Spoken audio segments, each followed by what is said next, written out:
The ST19 is probably Sea-Gull's most popular and recognizable movements. It is the mechanical chronograph movement that you'll find in many Sea-Gull 1963 reissues, and you'll also find it in lots of other watches. San Martin use it, for example, in some of their chronograph watches, but it's not, this might surprise you, my favorite Sea-Gull movement. My favorite Sea-Gull movement is the ST2130, which is a perfectly legal clone of the ETA 2824. The patent for the ETA 2824 ran out many years ago, so companies are allowed to essentially copy or clone that movement, and Sea-Gull have been using their version, the ST2130, for quite some time now, and you'll find it in some relatively affordable watches. The watch that I'm reviewing today costs £157, and I really do think it is one of Sea-Gull's most beautiful watches. This movement also finds its way into some of the more expensive Sea-Gull watches, costing upwards of $600 US.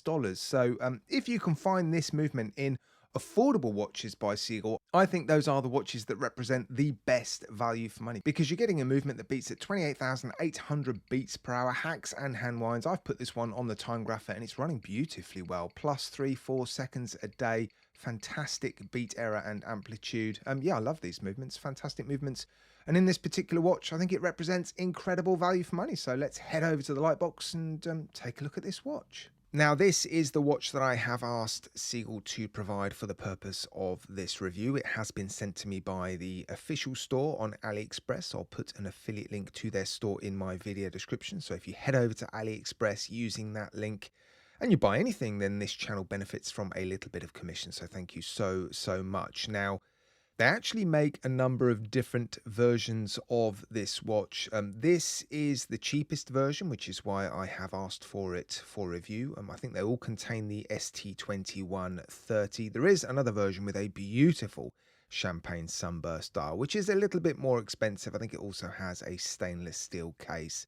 But I think they are all beautiful. These watches, for me, are amongst the most beautiful watches that Sea-Gull makes. Incredible sunburst dials, original designs, and the 5-1 at the bottom doesn't actually represent a year. It represents the May Day holiday, the 1st of May, and this watch was originally made by Sea-Gull in the 50s and 60s to celebrate that holiday, and so this is a reissue. Now, this brand wasn't always called Sea-Gull. The brand was actually started in 1955, so it wasn't even around in 1951, but it was changed to the Wu Yi factory or brand in 1958 through to 1966. And that is when the original watches were made. So yeah, original in its design, and these are reissues. As you can see, you've also got 5-1 on the back representing the 1st of May. And although this one is a sort of rose colour, it is stainless steel underneath. It's got a coating on it, obviously, and only 30 meters of water resistance. Look,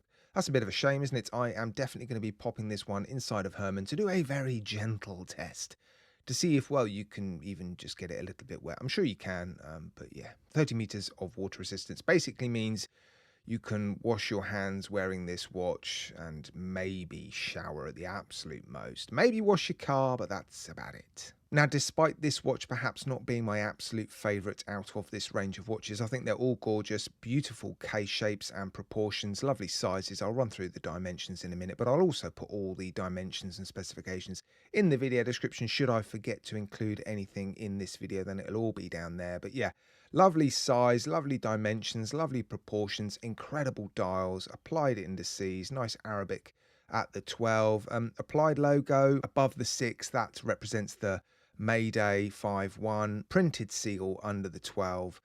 Yeah, and a really strong sunburst effect on these dials. This one is perhaps more silver than champagne, but I think it goes very nicely with the colour of the case and the colour of the strap. And the strap is actually quite nice as well. Leather strap, fairly soft and supple straight out the box. Nice bit of stitching on it. And a stainless steel buckle signed, look.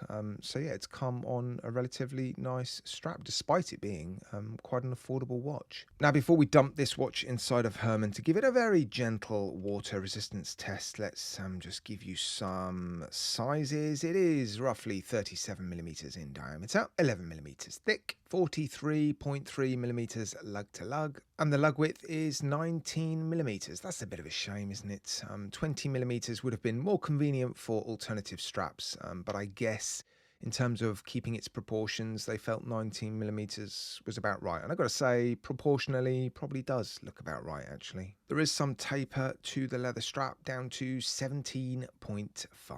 Now, there is some lume on the dial and the hands. I'll do a 5-minute durability test in a moment, but let's just test this crystal. According to the specifications, it's sapphire, and yes, the Diamond Selector 2 confirms it is sapphire crystal. No AR coating though, but double domed sapphire crystal, so good clarity at a tight angle. Screw down case back and a pull push crown. So yeah, 30 meters of water resistance, which is a bit of a shame, but that's what they've rated it. Right, let's pop this. No, let's do the lume test first. Actually, then we're going to pop this thing inside a Herman. Right, I'm going to give it a quick boost with the UV lume torch so we can see it in all its glory, but then we're going to let the clock run down for 5 minutes and see how much it's degraded. Are you ready? 3, 2, 1.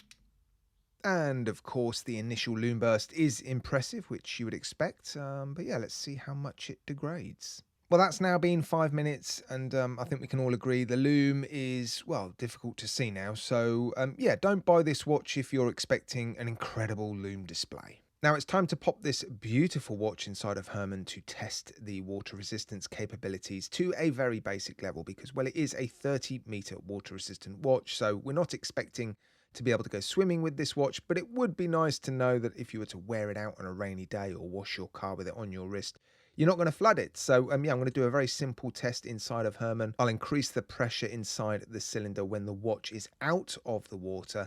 If there is a breach, then the inside of the watch will fill up with additional air, and then I'll pop the watch inside the water, release the pressure, and we'll get lots and lots of bubbles if it's failed that very simple test. So yeah, let's see how it fares. Well, some great news. Herman hasn't managed to kill this watch, although the test that I have performed is a fairly safe one, because there is very little, if not no risk of any water ever actually getting into the watch, because if there is a broken seal or something like that, then you're actually only forcing air into the case and not water. And the reason I don't let all of the pressure out while the watch is still submerged in the water is to prevent, right at the end, any water seeping in to the watch if there is a problem. But the complete lack of bubbles escaping the watch while I was releasing the pressure shows us that this watch has withstood the test. So yeah, absolutely no problem. I suspect you probably could swim with this watch, but I wouldn't recommend it. Now, what about weaknesses? Well, there must be some, right? Because, well, no watch is perfect. Well, there are a couple.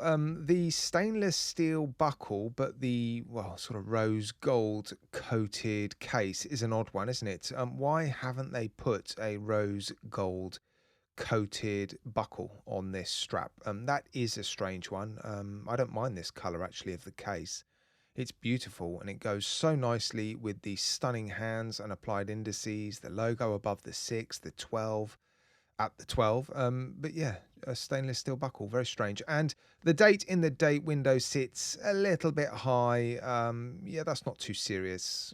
It's a bit of a niggle, but yeah, nothing major, I don't think. It doesn't detract too much from the beautiful dial, hands, applied indices, case shape, proportions, all those things. Yeah, it's nice to see a Chinese brand producing beautiful original design watches, putting lovely movements inside them, and then not charging the earth for them. Yes, you can spend a lot of money on Sea-Gull watches, but they also do offer some beautiful watches with these movements inside them for very reasonable sums of money. And yeah, this is definitely one of those watches, and I suspect in the upcoming AliExpress sale, well, I hope anyway, it will be discounted and you'll be able to pick this one up for even less. There is a $5 coupon on their store at the moment, so if you were interested in buying this watch now, you would be able to get $5 off. But yeah, I suspect it will be cheaper in the next sale.